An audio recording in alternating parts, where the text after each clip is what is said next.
Hello guys, അപ്പം ഇന്ന് രാവിലത്തെ പരിപാടികളാണ് കേട്ടോ. കുറച്ച് പണിയൊക്കെ കഴിഞ്ഞ് ഞാൻ വേഗം പോയി കുളിച്ച് വന്നിട്ട് കല്ലൂസ് എഴുന്നേക്കണിക്കുമ്പോൾ അപ്പോൾ കല്ലൂസ് ഉറങ്ങായിരുന്നു. അപ്പം ഞാൻ വിചാരിച്ചു ചായ വെച്ച് കുടിക്കാൻ. എനിക്ക് നല്ല തലവേദന ഉണ്ടായിരുന്നു.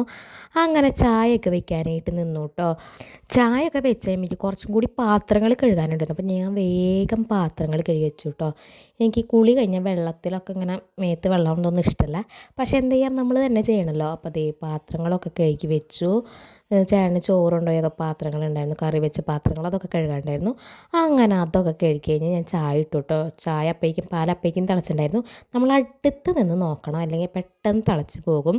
അപ്പം അതേ പിന്നെ ചായയൊക്കെ ആറ്റി കഴിഞ്ഞാൽ എനിക്ക് വേഗം ആ പാത്രം കൂടി കഴുകിക്കണം, അല്ലെങ്കിൽ എനിക്കൊരു മനസ്സമാധാനം ഉണ്ടാവില്ല. ചായ കുടിക്കണം നേരത്തായില്ലോ, അയ്യോ പാത്രം കഴുകിയില്ലല്ലോ എന്നുള്ള ചിന്തയായിരിക്കും. അപ്പം ഞാൻ പാത്രമൊക്കെ കഴുകി വെച്ചിട്ട് ഞാൻ ചായ കുടിക്കാനിരിക്കുള്ളൂ.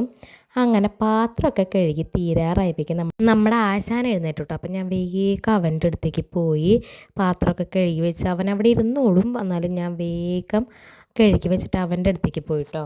ചില ദിവസം നല്ല ഹാപ്പി ആയിട്ടുണ്ടാവും അവൻ എഴുന്നേറ്റ് വരാം, ചില ദിവസം ഭയങ്കര വാശിയായിരിക്കും. ഇപ്പം ഇന്ന് വലിയ കുഴപ്പമില്ല. അപ്പം ഞാനവനെ കൊഞ്ചിച്ചെടുത്തിട്ട് വരണം. അപ്പോൾ അവൻ പറഞ്ഞു എനിക്ക് ബാഹുവിനെ കാണണമെന്ന് പറഞ്ഞു.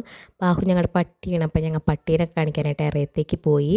പിന്നെ അത് കഴിഞ്ഞ് അവന് രാവിലെ ഞാൻ എഴുന്നേറ്റ് പല്ലേപ്പിച്ച് ഇച്ചിരി വെള്ളമൊക്കെ കൊടുത്ത് കഴിയുമ്പോൾ ചോറും മുട്ടയൊക്കെ കൊടുക്കും കേട്ടോ. അപ്പോൾ അതൊക്കെ കൊടുത്തു. അപ്പോൾ അത്രേ ഉള്ളൂ, ബായ്.